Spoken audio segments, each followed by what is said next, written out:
किसी को कोई डाउट है लास्ट क्लास से? कॉन्सेप्ट क्लियर है सबको? कुछ पूछना है? स्मृति, मनिक, अंकित, नेहा, क्लियर है सब? कोई डाउट है? ठीक है। ओके। हमने एक बार थोड़ा सा रिवाइज करते हैं क्या क्या किया है। ब्लैक बॉक्स टेक्निक्स पढ़ी थी, ठीक है। फिर हमने functional non functional test, types of black box के बारे में पढ़ा था, ठीक है। कौन कौन सी टेस्टिंग होती है, क्या क्या प्रोसेस होता है। नेक्स्ट हमने फंक्शनल नॉन फंक्शनल टेस्टिंग के बारे में पढ़ा था लास्ट क्लास में। इसको थोड़ा सा रिवाइज करते हैं। ये पढ़ लिया था हमने, पढ़ना है। हमने ब्लैक बॉक्स टेक्निक पढ़ी थी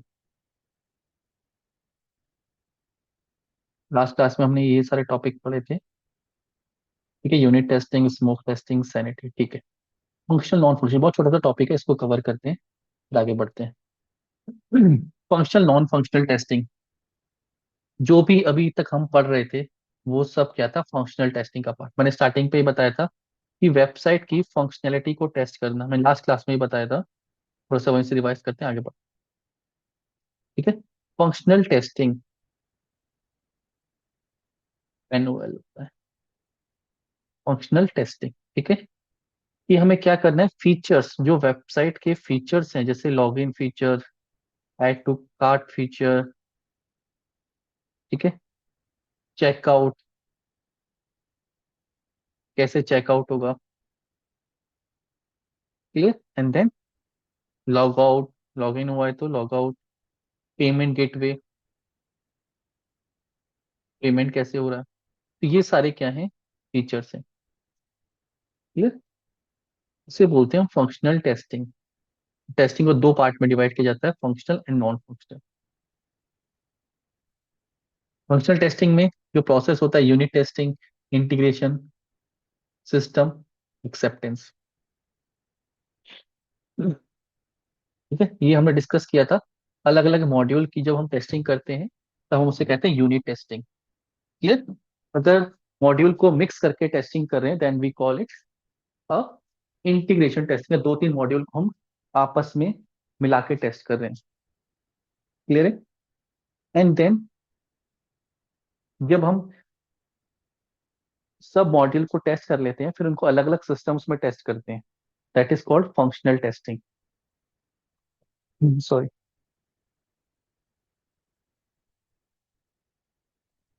लास्ट में जब फंक्शनल टेस्टिंग कंप्लीट हो जाती है, तो वेबसाइट की नॉन फंक्शनल टेस्टिंग होती है। मैंने बताया था, जो सीनियर्स, जब आप 2-3 ईयर ऑफ एक्सपीरियंस हो जाते हैं, then you go to the non functional testing. Non functional testing में वेबसाइट बिल्कुल ठीक चल रही है, वेबसाइट प्रॉपर चल रही है, लेकिन अब लोड भी चेक करना कि अगर मेरी वेबसाइट में, सपोज मेरी वेबसाइट पे 1 लाख यूजर्स आ गए एक साथ, और किसी पार्टिकुलर प्रोडक्ट को परचेज करने लगे। सपोज कोई प्रोडक्ट है, प्रोडक्ट 1, ठीक है। 100 आइटम्स हैं इसके स्टॉक में, और सपोज 200 पीपल्स इसको परचेज करने आ गए। तो ये किस किस को मिलेगा? जिसने पहले बाय किया है, जिसने पेमेंट की है। तो उस टाइप की भी टेस्टिंग होती है, तो वो हम फंक्शनल टेस्टिंग का पार्ट करते हैं। अभी जो हम टेस्टिंग पढ़ रहे हैं, वो सिर्फ फंक्शनल पढ़ रहे हैं। आगे जाके इसके लिए टूल्स होते हैं, आप स्क्रिप्ट लिखते हो, कोडिंग करते हो, टूल्स आते हैं, तो उस टूल्स की वजह से हम लोड, कि कितना लोड हमें वेबसाइट पर देना है, वेबसाइट का रिस्पॉन्स टाइम क्या होगा, वेबसाइट की स्टेबिलिटी कितनी है, कि कितने यूजर्स को वो एकोमोडेट कर पा रहा है, that is called non functional testing. तो उसमें हम लोड टेस्ट करते हैं, स्ट्रेस टेस्ट करते हैं, स्केलेबल टेस्टिंग, स्टेबिलिटी, ये सारा चीजें का आता है परफॉर्मेंस टेस्टिंग का। ये करनी नहीं है, बट आपको पता होना चाहिए कि फंक्शनल टेस्टिंग क्या होती है एंड नॉन फंक्शनल टेस्टिंग क्या होती है, क्लियर है। आई थिंक इतना सबको क्लियर होगा। यहाँ तक कोई डाउट है? ठीक है, ठीक है। अब हमने डिस्कस किया था, अब जो सबसे इंपॉर्टेंट पार्ट आता है, कि आपने बेसिक्स पढ़ लिया, टेस्टिंग टाइप पढ़ लिए, टेस्ट केस डेवलपमेंट, कि जहाँ पे आप क्या करते हो, टेस्ट केस को बनाते हो, ठीक है, टेस्ट सिनेरियोज ढूंढते हो। हमने पहले भी डिस्कस किया था, टेस्ट सिनेरियोज मतलब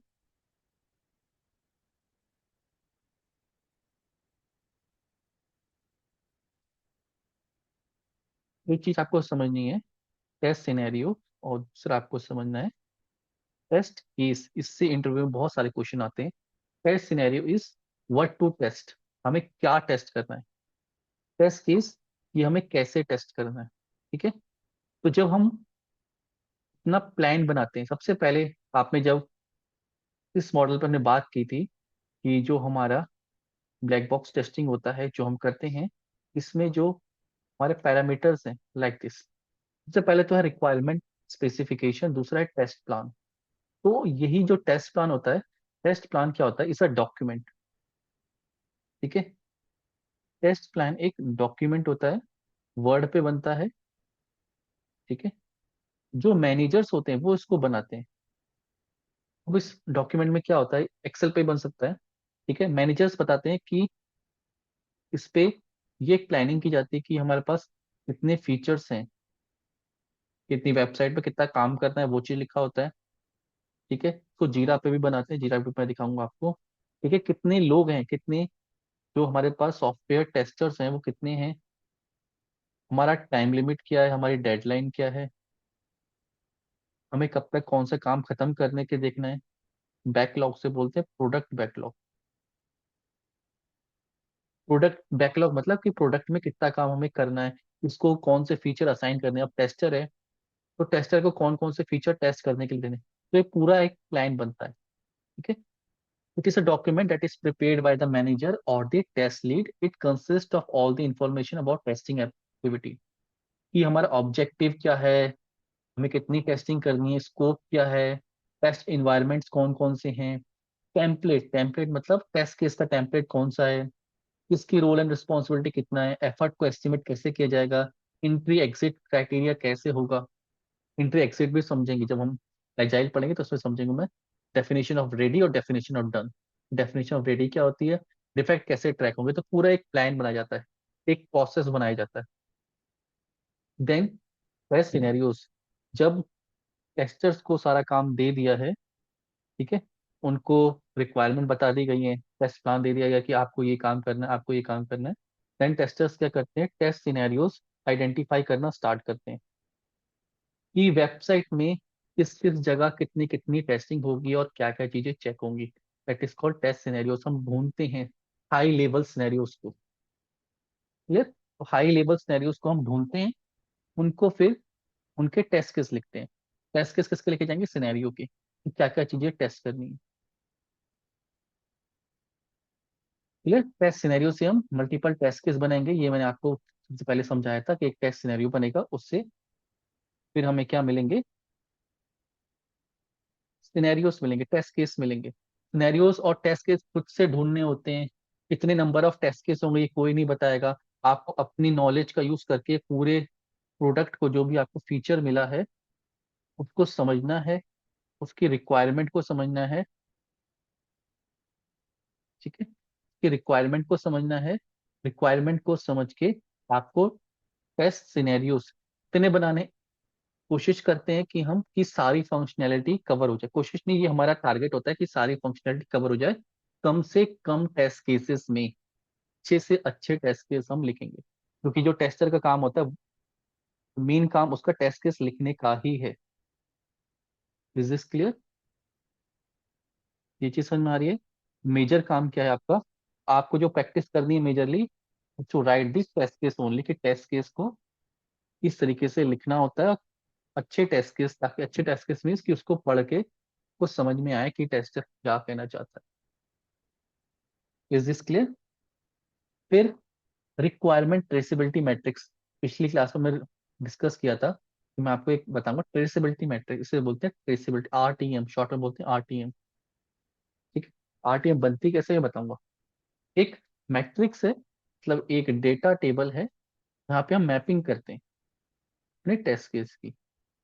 जहाँ पे भी आपकी टेस्ट केस फाइल थी उस पर आप मैपिंग करोगे, तो ये भी एक फाइल बनती है। ये ट्रैकिंग के लिए बनती है, बेसिकली इंडेक्स की तरह काम करती है। जैसे मेरे पास कोई फाइल है, उसमें 500 टेस्ट केस लिखे, 500 टेस्ट केस लिखे। ठीक है, तो 500 टेस्ट केस, मुझे किसी एक पार्टिकुलर टेस्ट केस को देखना है कि ये सही चल रहा है नहीं चल रहा है, तो मैं उसको कैसे देख सकता हूँ? आ रही बात समझ में? तो अगर मेरे पास उसका ट्रैक नहीं होगा कि ये किस फोल्डर में हो सकता है, कहाँ पे हो सकता है, तो मैं उसको कैसे ढूंढूंगा? तो उसके लिए हम क्या करते हैं, टेस्ट केस बनाते हैं। ठीक है, और टेस्ट केस बनाते हैं और टेस्ट केस को क्या करते हैं, आरटीएम में फिट करते हैं। क्लियर? आरटीएम में फिट करने से क्या होता है कि हमें इंडेक्सिंग मिलती है। इंडेक्सिंग जैसे आप बुक की समझो, जैसे बुक होती है, कोई भी बुक होती है। ठीक है, बुक होती है, तो बुक में क्या होता है, सबसे पहले इंडेक्स बना होता है कि कौन सा चैप्टर है और कौन से टॉपिक्स, यूनिट्स होती है बेसिकली, कि कौन सी यूनिट कहाँ पे दी गई है, किस पेज नंबर पे दी गई है। उस यूनिट से क्या होता है कि हमें पर्टिकुलर टॉपिक पे, कभी भी टॉपिक पे पढ़ना है, तो मैं इंडेक्स देख के ही बता सकता हूँ कि ये टॉपिक यहाँ पे होगा, यहाँ पे जाके इसको ढूंढ लेना है। यस और नो? तो सेम एक इंडेक्स बनती है जिसकी एंट्री हम करते हैं, that is called RTM, requirement traceability matrix. Interview में पूछा जाता है व्हाट इज आरटीएम बेसिकली। तो आरटीएम क्या है, रिक्वायरमेंट ट्रेसेबिलिटी मैट्रिक्स, कि कितनी रिक्वायरमेंट कंपनी में आई थी, आपने उसके अगेंस्ट में कितने टेस्ट केस की एंट्रीज की है, टू चेक इट। ठीक है, इसको भी प्रैक्टिकली भी देखेंगे, मैं आपको आरटीएम भी दिखाऊंगा, पहले आपके कॉन्सेप्ट को समझना है। ये चीज क्लियर हो गई? ठीक। अब आरटीएम, अभी आरटीएम पे ही बनाते हैं। ठीक है, टेस्टिंग टेक्निक को भी डिस्कस करेंगे, पहले मैं आपको आरटीएम दिखाता हूँ। और अब ये जो सब हैं, ये सारे जो पार्ट हैं वो टेस्ट मैनेजमेंट का है। टेस्ट मैनेजमेंट मतलब कि हमें किस किस चीज का ध्यान रखना होता है जब भी हम टेस्टिंग करते हैं। ठीक है, तो टेस्ट मैनेजमेंट में बताया आपको, टेस्ट प्लान, फर्स्ट चीज तो हो गई हमारा test plan. Clear? Test plan के अलावा हमारे पास क्या होता है, एक और चीज होती है, that is called test case review process. Test case review process means कि जब भी हम टेस्ट केस लिखते हैं अपने, हमें उन टेस्ट केस को रिव्यू कराना होता है, चेक कराना होता है, किससे, टेस्ट लीड से। टेस्ट लीड जो आपकी टेस्टिंग टीम का हेड होगा, उसको बोलते हैं हम टेस्ट लीड। टेस्ट लीड क्या करता है, आपके टेस्ट केस को वेरीफाई करता है, चेक करता है, अगर उसमें कुछ भी चीज रॉन्ग है तो आपको बताता है कि इसको दोबारा से आपको लिखनी है। Is this clear?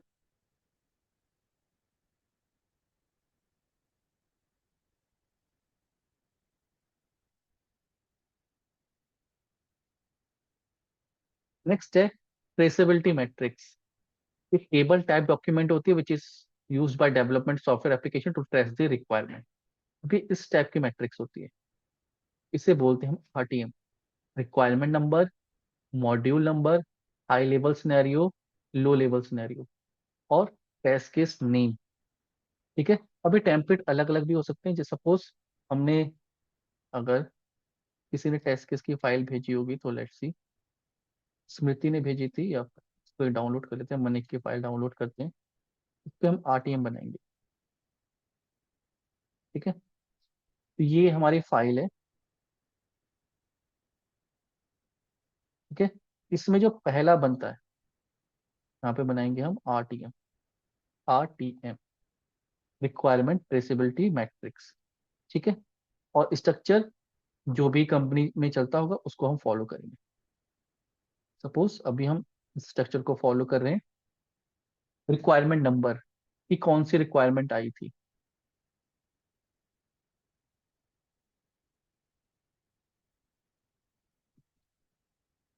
Next, module name,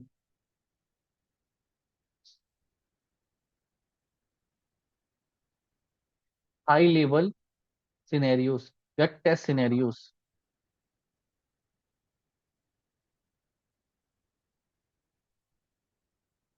फिर low level scenario which is test case. फिर टेस्ट केस का नेम या टेस्ट केस की आईडी, यहाँ पे टेस्ट केस की आईडी, और टेस्ट केस का नेम और टेस्ट केस की आईडी हम लिख सकते हैं। ठीक है, और यहाँ पे लिखते हैं हम टेस्ट केस और यहाँ पे लिखते हैं हम आईडी।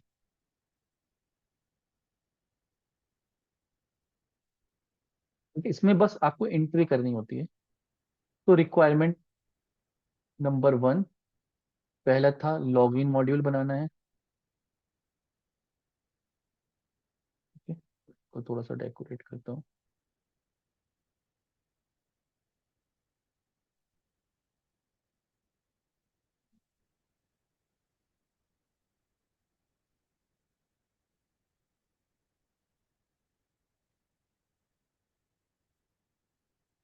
ठीक है, अब हमने जो भी टेस्ट सिनेरियो बनाया है, तो हम लॉगिन पेज में गए थे, ये हमारा टेस्ट सिनेरियो था, कॉपी कर लिया। अब यहाँ पे या तो टेस्ट सिनेरियोज का हम डेटा लिख देते हैं। ठीक है,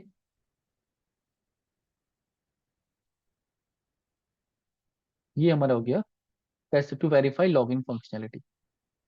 ठीक है, अब टेस्ट केस, इसके अंदर इसके टेस्ट केस, ये हमने 4 टेस्ट केस बनाए हैं लाइक दिस, कॉपी कर रहे हैं। ठीक है,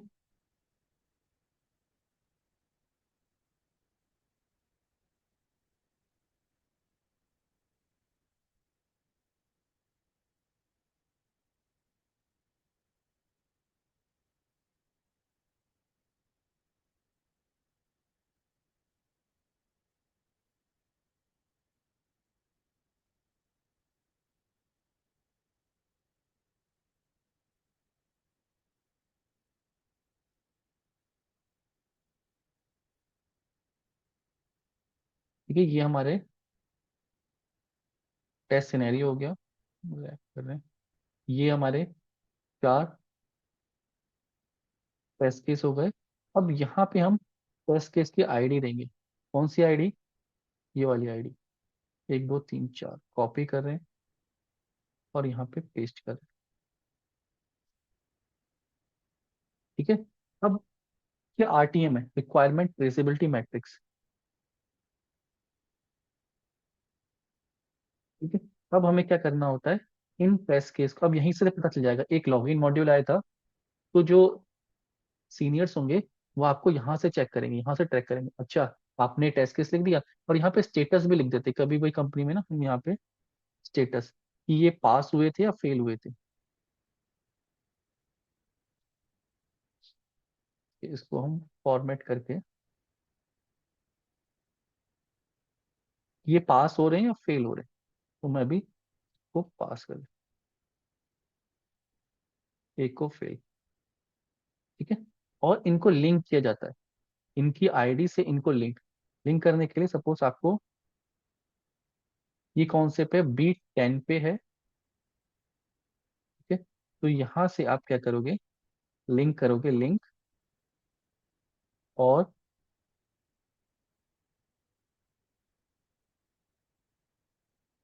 ठीक है, लॉगिन में गए, और लॉगिन में किस में करना है, एक बार देखते हैं। लॉग तो कैंसिल कर, सेल नंबर यहाँ पे देखते हैं, B10, ये B10 में है, B11 12 13। तो हम यहाँ से इसको लिंक कर रहे हैं, link, place in the document, login में गए, और सेल नेम B10, B10 में इसको लिंक कर दिया। इसके पास क्या हो, जैसे हम यहाँ पे क्लिक करेंगे, हम सीधे यहाँ पे पहुंच जाएंगे। क्लियर? ऐसे ही करके हम एक रिक्वायरमेंट मैट्रिक्स बनाते हैं।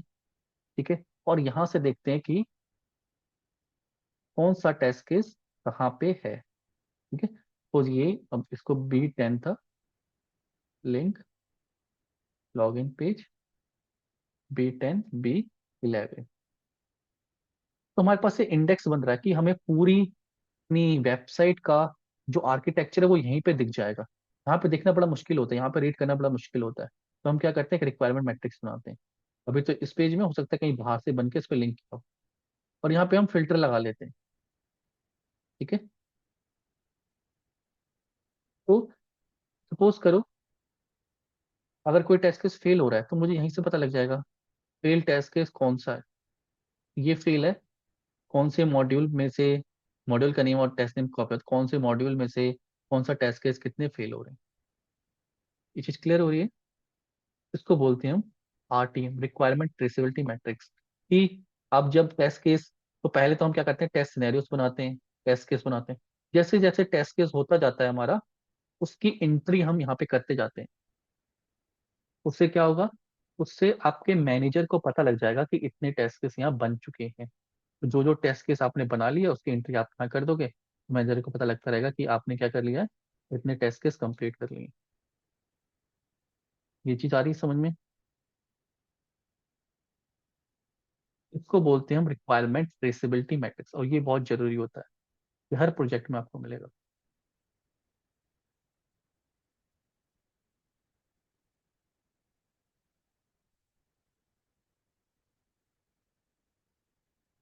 क्लियर हो गया ये।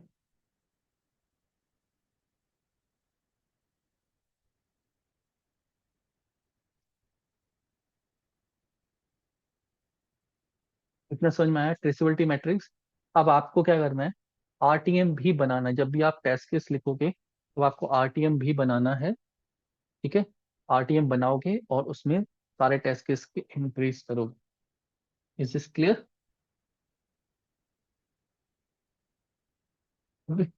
अब ये किस किस को समझ में आया, ये सुनो मुझे बताओ, सबको समझ में आ गया what is basically RTM. RTM का ना टेम्पलेट अलग अलग हो सकता है। आप गूगल पे जाओगे तो यहाँ पे लिखोगे आर, यहाँ पे लिखोगे आरटीएम टेम्पलेट, आरटीएम टेम्पलेट। हो सकता है कंपनीज में सिर्फ टेम्पलेट अलग अलग हो, एंट्रीज आपको ऐसे ही करनी पड़ती। जैसे हम इस तरीके से ज्यादा एंट्रीज कर रखी, test case ID, description, test case, UAT pass हुआ, प्रोडक्शन भी पास हुआ, सबका यहाँ पर रिक्वायरमेंट मैट्रिक्स बना रखा है। ठीक है, इसी ही है। तो आपको पता होना चाहिए कि ये ट्रेसेबिलिटी, लॉगिन मॉड्यूल, सोर्स कौन सा है, प्रायोरिटी भी दे रखी है यहाँ पे, रिक्वायरमेंट आईडी दे रखी है, तो आरटीएम बना रखा है। ये चीज क्लियर हो गया। ठीक है, टेम्पलेट चेंज हो सकता है, लेकिन कॉन्सेप्ट जो मैंने बताया, कॉन्सेप्ट उसमें हो सकता है कि प्रायोरिटी भी डाल दें, P1 P2 भी डाल दें, डेट भी डाल दें कि कब डेट फेल हुआ था, या कैसे, मतलब जितनी भी ट्रैकिंग करनी होती है हमें, और ट्रैकिंग करनी है तो इसमें और डिटेल डाल सकते हैं। क्लियर, आरटीएम का कॉन्सेप्ट क्लियर हो गया, what is RTM, requirement traceability matrix. इसलिए यूज होता है, जो भी हमारी रिक्वायरमेंट है, जो भी हमारी वर्किंग है, जो भी कॉन्सेप्ट हम कर रहे हैं, उन सबको ट्रैक करने के लिए। कि सारा सबका काम यहाँ पे आ जाता है। अभी एक ने किया है, कॉमन फाइल होती है जहाँ पर जितने भी अगर 10-20 लोग काम कर रहे हैं, वो सब क्या हो, यहीं पे आके अपना एंट्रीज करें वक्त। Is this clear.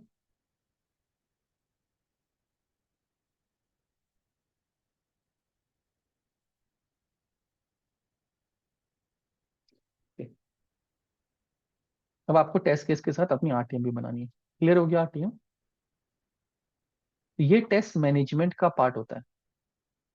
ठीक है, advantage, display the complete test execution and bug status. तो आपको बग का स्टेटस भी दिखता है कि पास है, फेल है। क्लियर। एफर्ट, टेस्टिंग एफर्ट कितना लगेगा, ट्रेसिंग के लिए काम आती है बेसिकली। नेक्स्ट है डिफेक्ट ट्रैकिंग। अगर कोई डिफेक्ट आता है, अब इसको समझना कि जब भी कोई डिफेक्ट आता है तो उसकी एंट्री कैसे करनी होती है। ठीक है, बग्स इन सॉफ्टवेयर टेस्टिंग। बग का मतलब है, बग को हम इनफॉर्मल नेम कहते हैं डिफेक्ट का। जो भी डिफेक्ट है, डिफेक्ट मतलब कि जो भी फंक्शनैलिटी है हमारी सॉफ्टवेयर की, वो सही से नहीं चल रही। क्लियर, एक्सपेक्टेड बिहेवियर डिफरेंस है एक्चुअल बिहेवियर के, इट इज कॉल्ड बग। ये हमारा जो प्रॉपर बिहेवियर है वो सही नहीं चल रहा है as compare to actual behaviour. File testing application को डिफेक्ट मिलता है। ठीक है, अब डिफेक्ट की वजह क्या होती है, रॉन्ग कोडिंग, गलत कोडिंग कर दी, कोडिंग मिसिंग कर दी, एक्स्ट्रा कोड लिख दिया। कभी कभी यूजर को ये फीचर नहीं दिखाना था, वो फीचर भी दिख रहा है, that is called extra coding. तो एक्स्ट्रा कोडिंग भी नहीं करनी होती। जितना रिक्वायरमेंट है उतना ही करना है। क्लाइंट नहीं चाहता है कुछ चीज दिखाना यूजर को, वो आपको बैंक की आईडी नहीं दिखानी है, पर्सनल यूज की है, ठीक है, तो वो नहीं दिखनी चाहिए। ऐसा अगर वो दिख रही है तो दैट मीन्स कि वहां पे रॉन्ग है। Is this clear? तो यहाँ पे आपको ये चीज भी ध्यान रखनी कि एक्स्ट्रा चीज भी नहीं दिखनी चाहिए। इज दिस क्लियर, यस और नो? ये समझ में आ रहा है? कभी कभी ऐसा होता है कि बच्चे का किस तरह एक्स्ट्रा दिख रहा है, चल रहा है, तो क्या ये रॉन्ग है? यस, एक्स्ट्रा भी नहीं दिखना चाहिए, क्योंकि आपको नहीं पता है कि वो इंटेंशनली हाइड किया हुआ है या फिर गलती से हुआ। जितनी रिक्वायरमेंट है उतना ही इंपॉर्टेंस। नेक्स्ट है, ये मैंने बता दिया आपको। अब डिफेक्ट ट्रैकिंग टूल आते हैं। अब डिफेक्ट आपको लॉक करने, रिपोर्ट करने, तो आप कहाँ कर सकते हो? जीरा पे भी कर सकते हो। अभी तो हम एक्सेल पे सीख रहे हैं। सेम कॉन्सेप्ट, जीरा, बगजीला, रेडमीन्स, मेंटिस, बैकलॉग, ठीक है। तो कुछ टूल्स आते हैं, आप टूल पे भी बग को रिपोर्ट कर सकते हो। अभी हम सीखेंगे। अब इसमें दो चीजें होती हैं, एक होती है सिवियरिटी, कि कितना इम्पैक्टफुल डिफेक्ट है, डिफेक्ट का इम्पैक्ट कितना ज्यादा है। दूसरी होती है प्रायोरिटी, कि डिफेक्ट को कितनी जल्दी ठीक कराना है। तो ये जो सिवियरिटी और प्रायोरिटी होती है, इसका कॉम्बिनेशन इस तरीके से आता है: P1 P2, लो, माइनर, मेजर, क्रिटिकल, और low, medium, high, immediate. Companies theory में लो, मीडियम, हाई, कंपनीज में जाके P1 P2 P3 P4 होते हैं। P1 होता है immediate, P2 high, P3 medium, P3 P4 लो। अब इसका कॉन्सेप्ट का मतलब क्या है, ठीक है? इस कॉन्सेप्ट को समझो कि ये इंपॉर्टेंट क्यों है डिफेक्ट को P1 P2 करना। सपोज एक एग्जांपल, जैसे आप हॉस्पिटल में हो, सपोज आप हॉस्पिटल के एडमिन हो, ठीक है। वहां पे दो केस आए, एक तो एक्सीडेंट केस आ गया, डॉक्टर बिजी है, सपोज डॉक्टर है हॉस्पिटल में, ठीक है, वो कहीं बिजी हैं या अपनी ड्यूटी पे भी हैं, ठीक है। दो केस आ गए, एक आ गया कि एक पर्सन को वॉमिटिंग हो रही है और फीवर है, दूसरा पर्सन आ गया कि उसका एक्सीडेंट हो गया है, ठीक है, ब्लड ब्लीडिंग हो रही है, और डॉक्टर वहां पे अभी एक ही है या कितने भी हैं। तो बीइंग अ नर्स या एडमिन, हॉस्पिटल के इंचार्ज, आप किसको प्रायोरिटी ज्यादा दोगे, किसको पहला इलाज करोगे? आप लोग बताओ। एक्सीडेंट ब्लीडिंग, तो इसकी प्रायोरिटी कितनी हो जाएगी? P1, इसको पहले देखना है। अब ये डॉक्टर नहीं करेगा, डॉक्टर मतलब जो काम कर से हमारे में डॉक्टर कौन हो गया? सॉफ्टवेयर टेस्ट डेवलपर्स, जो कोड कर रहे हैं उनको मतलब नहीं है। वो आप उनको जो भी काम देना होता है वो टेस्टर्स देते हैं, कि पहला डिफेक्ट कौन सा इंपॉर्टेंट है, पहले उसको सॉल्व करना है। आप उस डिफेक्ट को P1 मार्क कर दोगे, तो जिस डिफेक्ट को आप P1 मार्क करोगे वो पहले सॉल्व होगा। Clear? This is called priority. तो जो भी टेस्ट केस आ गए, टेस्ट केस सपोज कहीं पे किसी लाइन में एरर आ रही है, ठीक है, वहां पे इंग्लिश की मिस्टेक है, कहीं पे पेमेंट गेटवे रुक गया, पेमेंट नहीं हो रही है, तो पहले आप किसको सही करने दौड़ोगे? इसको या फिर इसको? ये जो पेमेंट, हाँ, पेमेंट गेटवे को, तो दैट इज बिकम P1, ठीक है। P1 डिफेक्ट, P1 P2 कैसे मार्क किए जाते हैं? इमीडिएट, जिसको बिल्कुल अभी तुरंत सही कराना है, सारा काम धाम छोड़ के जब भी आप P1 डिफेक्ट लॉक करते हो तो ये बहुत हाई प्रायोरिटी हो जाता है, इसकी सीवियरिटी बहुत ज्यादा हाई है। तो ये इसका होता है कि इसको 24 आवर्स के अंदर, जैसे आपने रिपोर्ट किया है, विथ इन 24 आवर्स डेवलपर कुछ भी काम कर रहे हो वो सब कुछ छोड़ के इस डिफेक्ट को रिजॉल्व करने में लग जाएंगे। नया कुछ बनाने से पहले इसको सही करना है। This clear? तो ये कब करना होता है? जब कोई फंक्शनैलिटी, मेजर फंक्शनैलिटी ब्लॉक हो गई हो, ब्लॉक लेवल डिफेक्ट कि आप उसमें काम ही नहीं कर पा रहे। सपोज पेमेंट गेटवे चल ही नहीं रहा है, लॉग इन चल ही नहीं रहा है, लॉग आउट बंद हो गया है, पेमेंट हो ही नहीं रही है, ऐड टू कार्ट हो ही नहीं रहा है, इस टाइप के डिफेक्ट आ गए तो दैट इज P1, बहुत हाई क्रिटिकल, ठीक है। इमीडिएट उसको 24 आवर्स के अंदर सही करके डिप्लॉय करना है टेस्टर्स को, चाहे वो सैटरडे हो, संडे हो, मंडे हो, या शाम को 6 बजे किसी ने डिफेक्ट लॉक कर दिया P1, तो तुरंत बैठ के तुरंत इस पे काम करना होता है। जैसे इमरजेंसी केस आते हैं ना कि ब्लीडिंग हो गई है या फिर एक्सीडेंट हो गया, तो डॉक्टर कहीं भी हो वो दौड़ के जाएगा, भाग के जाएगा, चाहे रात के 2 बजे हो, 4 बजे, वो उसकी ड्यूटी है। क्लियर? ये चीज क्लियर है? तो ये ऐसे ही केसेस हैं P1 जो बहुत ज्यादा प्रायोरिटी में होते हैं। फिर आते हैं P2। P2 को कहते हैं हम हाई लेवल। हाई लेवल मतलब जिसमें पेमेंट, सपोज पेमेंट गेटवे तो ब्लॉक, इसमें तो पेमेंट गेटवे ब्लॉक हो गया, ठीक है। इसमें फंक्शनैलिटी ब्लॉक नहीं हुई, पेमेंट चल रहा है, बट जो कोई एक मेजर ऑप्शन था, सपोज क्रेडिट कार्ड से भी पेमेंट हो रही थी, डेबिट से भी हो रही थी, यूपीआई से भी हो रही थी, ठीक है, पेटीएम से भी हो रही थी, तो क्या हुआ कि किसी एक पार्टिकुलर यूपीआई नंबर से पेमेंट होना बंद, क्योंकि ये पेमेंट वाला बहुत इंपॉर्टेंट रहता है, तो ये सारे भी P1 में ही जाते हैं, ठीक है। सपोज करो कि कोई पेटीएम का नंबर था, जो सिनेरियो आ गया कि उसने अपने नंबर को 5 साल पहले कराया था, या किसी साउथ या नॉर्थ के किसी एक पार्टिकुलर स्टेट का पेटीएम बार बार प्रॉब्लम क्रिएट कर रहा है, इस टाइप के डिफेक्ट को हम कहेंगे P2। हमारी फंक्शनैलिटी ब्लॉक नहीं हुई, फंक्शनैलिटी चल रही है हमारी, लेकिन उसमें इशू आ रहे हैं, मेजर इशू आ रहा है, ठीक है। बहुत क्रिटिकल नहीं है, इमिडिएट नहीं है, लेकिन P2 का मतलब 2 से 3 दिन के अंदर उसको ठीक करना है। This is clear? कि एक, जैसे क्रेडिट कार्ड होते हैं, बहुत सारे टाइप के होते हैं, तो किसी एक टाइप का क्रेडिट कार्ड नहीं चल रहा है, ठीक है, तो P2 डिफेक्ट। क्रेडिट कार्ड सारे चल रहे हैं, फंक्शनैलिटी चल रही है, लेकिन एक दो फीचर उसके ब्लॉक। ये आ रही बात समझ में?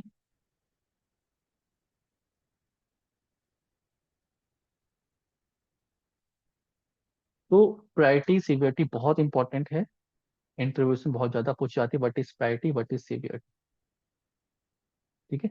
प्रायोरिटी सीवियरिटी क्या है? डिफेक्ट के टाइम पे जब भी डिफेक्ट को लॉक करना होता है, लॉक मतलब रिपोर्ट करना होता है, देन आपको ये प्रायोरिटी सीवियरिटी बतानी होती है। और ये किसका काम है? बिल्कुल टेस्टर का काम है, बहुत इंपॉर्टेंट वर्क है जो टेस्टर को करना होता है। Is this clear? ये आपके जॉब रोल में आता है कि आपसे ही डिफाइन होगा आगे कि ये कितनी जल्दी रिजॉल्व होगा। फिर आते हैं P3, मीडियम क्वालिटी के, जो इससे भी लो है। इससे भी लो मतलब छोटे मोटे डिफेक्ट हैं कि किसी पार्टिकुलर पर्सन को उसके ट्रांजिशन में लॉस हुआ है, या फिर कहीं पे कुछ इश्यू आया है, रिफंड नहीं हुआ है, कुछ और इशू आ गया, मतलब सब कुछ ठीक चल रहा है, कोई फंक्शनैलिटी ब्लॉक नहीं है, बट किसी एक पार्टिकुलर केस में एक पार्टिकुलर डिफेक्ट आ रहा है। P3। P4, P4 को हम बोलते हैं कॉस्मेटिक डिफेक्ट, जो लेआउट में आते हैं, ग्राफिकल की ग्रीन आना चाहिए था बटन, ग्रीन ग्रीनिश कम आ रहा है, वैसा क्लाइंट ने बोला था, वैसा नहीं आ रहा है। कॉस्मेटिक डिफेक्ट जो दिखने वाले होते हैं, फंक्शनैलिटी में दिक्कत नहीं हो रही है, ये बटन थोड़ा सा लेफ्ट चला गया है, कुछ नया डेवलपमेंट हुआ था तो थोड़ा राइट में आना चाहिए था, लेफ्ट में हो गया है, ठीक है, उस टाइप के डिफेक्ट को हम बोलते हैं cosmetic defect, which is P4, जो लोग होते हैं कि जब डेवलपर को टाइम मिलेगा वो उसको ठीक कर देगा। Is this clear?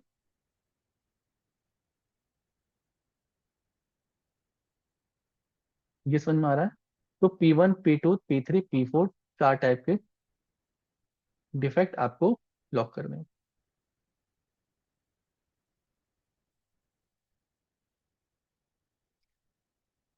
इतना क्लियर है सबको?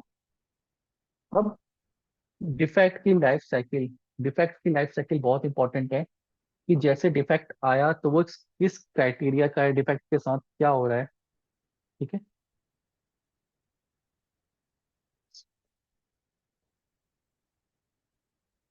हम्म। जब भी आप डिफेक्ट को, नए डिफेक्ट को ओपन करोगे, तो इसको लॉक कैसे करना होता है, लॉक करना सीख लेते हैं। डिफेक्ट को रिपोर्ट कैसे करना होता है, ठीक है। तो डिफेक्ट का भी एक टेम्पलेट होता है।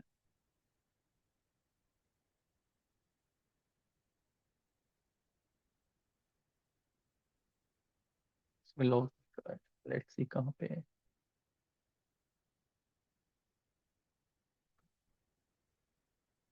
ये, ठीक है। जैसे ही आपको इतनी सारी एंट्री करी, कौन सा डिफेक्ट आया है,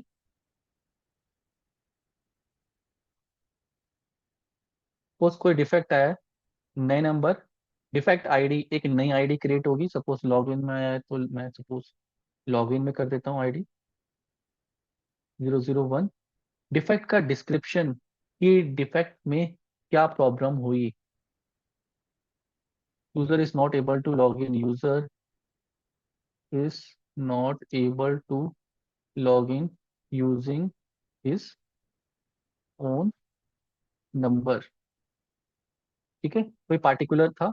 टेस्ट डेटा, आपने कौन सा डेटा को यूज किया था टेस्ट करते टाइम, तो यहाँ पे टेस्ट डेटा देना है। इन्वायरमेंट, मैंने समझाए थे आपको कि क्यूए इन्वायरमेंट पे करना है या लाइव इन्वायरमेंट पे आया है, प्री प्रोडक्शन पे डिफेक्ट कहाँ है, कौन से ब्राउजर पे आया है। सारे ब्राउजर पे इशू हो रहा है। P1 P2 P3 P4 कैसा है, सारे लोगों को इशू आ रहा है तो P1 हो गया, ब्लॉक हो गई फंक्शनलिटी।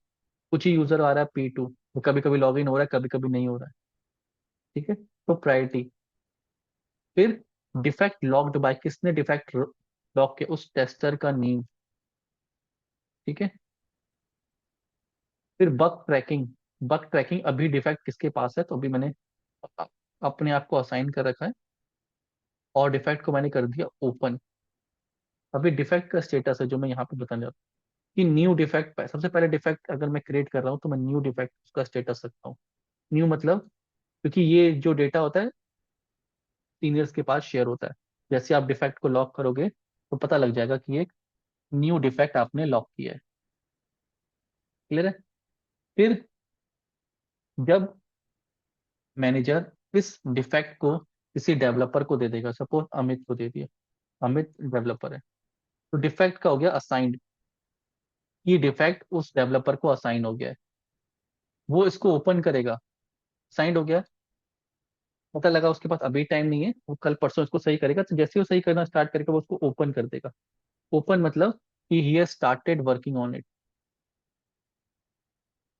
ये ओपन के बाद अगर वो फिक्स कर देता है तो वो इसको मार्क कर देगा कि 2 दिन काम करने के बाद उसने फिक्स कर दिया। तो इससे हमें पता लगता रहता है कि क्योंकि ये शेयर होता है डेटा सबके साथ, कि कितने ओपन हैं, कितने फिक्स हैं, कितने चेंज कर चुके हैं, कितने सही हो रहे हैं, फिक्स्ड। फिक्स्ड के बाद पेंडिंग रीटेस्ट, वो क्या देगा इसको, पेंडिंग रीटेस्ट। पेंडिंग रीटेस्ट लिख दिया उसने, तो टेस्टर को पता लग गया कि भाई ये फिक्स हो चुका है डिफेक्ट, और इसको टेस्ट करना है। तो वो उसको टेस्ट करेगा, कौन, टेस्टर दोबारा टेस्ट कर। ऐसे कोई बताना नहीं होता, किसी सीट पे जाके अपना डेटा आप शीट पर रख दो, सब उस शीट को देखते। तो आप उसको रीटेस्ट कर दोगे, कि आप उसको रीटेस्ट कर रहे हो, रीटेस्ट करके आपने वेरीफाई किया कि भाई अब तो ये ठीक चल रहा है, क्लोज कर दिया। लेकिन जब आप रीटेस्ट करने गए तो आपने देखा ये तो फिर से नहीं चल रहा है, तो फिर आप रीओपन कर दोगे, कि डिफेक्ट आया था, ठीक हुआ था, रीओपन हो गया। वो डेवलपर दोबारा देखेगा कि ये डुप्लीकेट तो नहीं है, तो ऐसे कोई डिफेक्ट तो नहीं है, या कोई डिफेक्ट है नहीं है, नॉट ए बग, तो कोई रीजन बताएगा वो। अगर सही करना होगा दोबारा से फिक्स करेगा, पेंडिंग रीटेस्ट करेगा, आप रीटेस्ट करोगे, फिर वेरीफाई करके क्लोज करोगे। तो ये स्टेटस होता है इसका, डिफेक्ट का, कि डिफेक्ट अभी कौन से स्टेज पे है। अभी किस लिए होता है, सपोज 500 डिफेक्ट महीने में लॉग हुए, अभी कौन सा डिफेक्ट कौन से स्टेटस पे है, कितने टेस्टर के पास है, कितने डेवलपर के पास, सब ट्रैकिंग के लिए होते हैं ये सारी चीजें। Is this clear.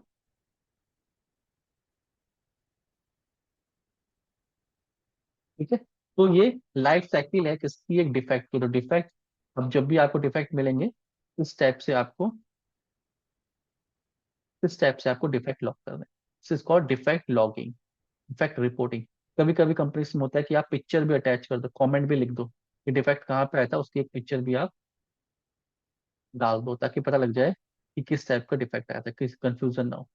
क्योंकि डेवलपर को वो डिफेक्ट को दोबारा से देखना होता है। देखना मतलब कि उसको दोबारा से रिक्रिएट करना होता है अपने एंड पे। तो वो रिक्रिएट कर पाएगा तभी वो उसको सही कर सकता है। अगर उसको रिक्रिएट ही नहीं कर पाएगा अपने पास, तो उसको पता ही नहीं चलेगा डिफेक्ट कहाँ पे आ रहा है। ठीक है। तो रिक्रिएट करने के लिए आपको उसको प्रॉपर डेटा देना होता है। Is this clear? तो डेटा जब आप कर दोगे, जब आपको पता है कि क्या क्या चीजें प्रॉपरली देनी होती है। Is this clear? This one हमारा डिफेक्ट लॉगिंग, इसे बोलते हैं defect life cycle.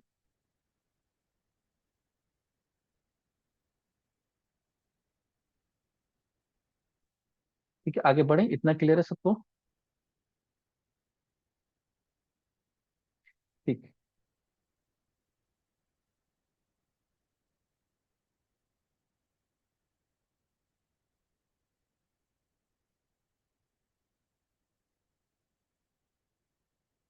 Defect logging के बाद हमारे टॉपिक्स इतने ही हैं, मैं आपको थोड़ा सा भी इसमें एक दो टॉपिक एजिल।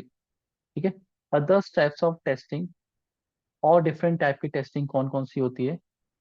रिग्रेशन टेस्टिंग पहले भी बताया था, regression, smoke, sanity, database testing. Database testing तीनों बता चुका हूं हमको। डेटाबेस टेस्टिंग मतलब कि आप क्या करते हो, डेटाबेस में वैल्यू को चेक करते हो कि जो आपने वेबसाइट से एंट्री की है वो डेटाबेस में चली गई है नहीं गई है। Clear? That is called database testing. Ad hoc testing, ad hoc testing का मतलब होता है मॉन्की टेस्टिंग। यहाँ पे ना कोई डॉक्यूमेंटेशन है, ना कोई टेस्ट केस है, आप रैंडमली वेबसाइट को टेस्ट कर रहे हो कि क्या क्या वेबसाइट में सही चल रहा है, क्या क्या नहीं चल रहा है। कुछ सॉफ्टवेयर टेस्टिंग, अब ये थियोरेटिकल पार्ट इतना ही है, ये इंटरव्यू का पार्ट है। ठीक है, इसमें इंटरव्यू क्वेश्चन और कुछ प्रोसेस है। Software testing tools, software testing के कौन कौन से टूल्स होते हैं? टेस्ट मैनेजमेंट के टूल्स अलग आते हैं, बग ट्रैकिंग के टूल्स अलग आते हैं, ऑटोमेशन के, परफॉर्मेंस टेस्टिंग के, क्रॉस ब्राउजर के अलग अलग टूल्स आते हैं। ठीक है। जैसे हम ऑटोमेशन वाले क्या पढ़ रहे होंगे, सेलिनियम पढ़ते हैं, तो selenium is just a tool. ठीक है। डिफेक्ट ट्रैकिंग के लिए भी टूल्स होते हैं, सारा लिखा हुआ, डिफेक्ट ट्रैकिंग के भी टूल्स होते हैं। डिफेक्ट ट्रैकिंग का एक टूल हम देखेंगे, जीरा। जब हम अजाइल कंप्लीट कर लेंगे उसके बाद हम समझेंगे एक टूल, दैट इज कॉल्ड जीरा। ये ऑटोमेशन के टूल्स ये यूज होते हैं अलग अलग, परफॉर्मेंस टेस्टिंग के सबके दिखे हुए मैंने। ऑटोमेशन के सेलिनियम, वेटर, क्यूटीपी, टेरली, सबसे ज्यादा सेलिनियम यूज होता है पाइथन के साथ, जावा के साथ। ये क्लियर है? प्रोजेक्ट मैनेजमेंट टूल में हम जीरा का ज्यादा यूज करते हैं। टेस्ट मैनेजमेंट टूल में जीरा का मतलब, जीरा एक टूल है जहाँ पे हम अपना रिक्वायरमेंट लिख सकते हैं, फीचर की डिटेल लिख सकते हैं। ठीक है। फिर उससे हम बताते हैं कि कौन सा काम किस डेवलपर को असाइन किया है, कौन सा टेस्टिंग का काम किस टेस्टर को असाइन किया है। उससे क्या होता है, जो भी चीजें होती हैं वो एक ही जगह एक ही प्लेटफॉर्म पे रहती हैं, इससे हम इजी हो जाता है किसी को काम असाइन करना। Is this clear? इंटरव्यूज में डेफिनेशंस बहुत ज्यादा पूछी जाती हैं टेस्टिंग में। ऑटोमेशन वर्सेस मैनुअल टेस्टिंग क्या होती है? ठीक है। ये सारे नोट्स मैंने लिखे हुए हैं, अब ये आप लोग को खुद से पढ़ने और मेरे से डाउट पूछने। Verification, validation, alpha beta, test case, test scenarios, boundary value, ये सारे टॉपिक्स में करा चुके। इक्विवेलेंस पार्टीशनिंग, एसडीएलसी, एसटीएलसी, इन दोनों में क्या डिफरेंस? डायरेक्ट इस पे क्वेश्चन आते हैं, what is SDLC, what is STLC. Software testing MCQs, कुछ एमसीक्यूज बनाए हैं, पूछे जाते हैं रिटर्न टेस्ट में, तो ये एमसीक्यूज भी आपको एक बार रीड आउट करने हैं। नेक्स्ट है इंटरव्यूज क्वेश्चन है कुछ। ठीक है, what is software testing, unit testing, test environment, black box, ये सारे जो मैंने अभी समझाए उसी के टॉपिक्स हैं। क्लियर? नेक्स्ट है एजाइल। एजाइल बहुत बड़ा टॉपिक है। ठीक है। हमारा बेसिक्स ऑफ सॉफ्टवेयर, अब आपको करना क्या है, जितने भी कॉन्सेप्ट मैंने पढ़ा है, बेसिक्स ऑफ सॉफ्टवेयर टेस्टिंग क्या होती है, टेस्टिंग टेक्निक्स कौन कौन सी होती हैं, टेस्ट मैनेजमेंट में क्या क्या चीजें आती हैं। ठीक है। Test case development, test scenarios और टेस्ट केस क्या होते हैं, कैसे इनको लिखा जाता है, आरटीएम रिक्वायरमेंट ट्रेसेबिलिटी मैट्रिक्स क्या होती है, डिफेक्ट ट्रैकिंग और डिफेक्ट लॉगिंग कैसे होती है, कैसे डिफेक्ट को लॉग किया जाता है। ठीक है, ठीक है? ये सारे पॉइंट आपको क्लियर होने चाहिए। ये टेस्टिंग के इंटरव्यूज क्वेश्चन में आता है। क्लियर है? नेक्स्ट, इसी में हम पढ़ेंगे एजाइल। एजाइल क्या है? एक फ्रेमवर्क है, कैसे काम किया जाता है। फिर जीरा, कल दोनों को, इस दोनों को पढ़ेंगे। जीरा एक टूल है जिसके थ्रू हम ऑफिस में वर्क करते, एक टूल है, डिफेक्ट भी लॉक कर सकते हैं, टेस्ट केस भी बना सकते हैं। क्लियर? इतने सारे कॉन्सेप्ट आपको पता होने चाहिए टेस्टिंग के। ये जो ऊपर पढ़े हैं इसमें से किसी को डाउट है कुछ? ये तो हम कल कवर करेंगे। इसमें कोई डाउट है किसी को? बेसिक टेस्टिंग की थ्योरी क्या होती है, क्यों होती है, ब्लैक बॉक्स क्या है, व्हाइट बॉक्स क्या है, ग्रे बॉक्स क्या है। ठीक है, testing techniques, different technique, boundary value analysis, decision making, use case, test management, test plan करना, आरटीएम लिखना, टेस्ट केस बनाना, टेस्ट केस और कैसे कैसे बनाए जाते हैं, थ्योरी में कैसे लिखते हैं, आरटीएम में कैसे एंट्रीज होती है, और डिफेक्ट लॉगिंग और defect cycle, priority and severity. ठीक है, इसमें मैं दो चीजें, एक डिफेक्ट साइकिल और डिफेक्ट प्रायोरिटी।